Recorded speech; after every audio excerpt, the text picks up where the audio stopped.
Hello mga kapatid, kaibigan.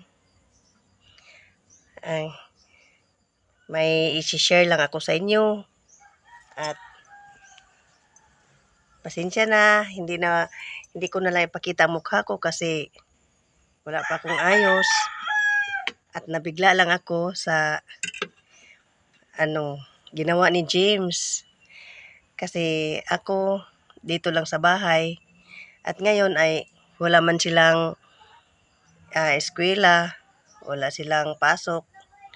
Kaya ah, siya ay nandyan lang sa labas at hindi ko inasahan dahil ako nandito lang sa loob nag-aayos-ayos ng kung mga ano-ano dito at nabigla ko kasi bigla lang siyang pumasok at sabi niya, Mama, sabi niya sa Bisaya pa, nagbibisaya kasi siya.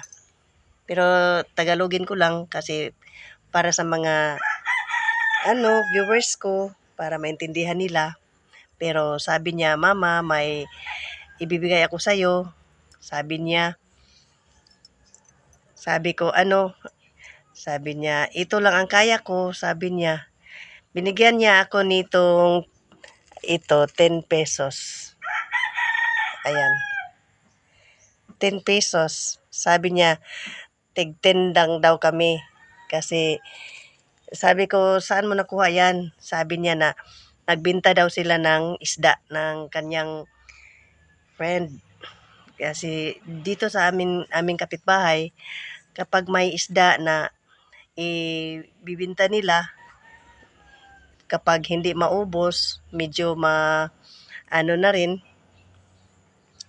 hindi na ganong presko, kaya ayun, ipapabinta sa kanila na mga bata.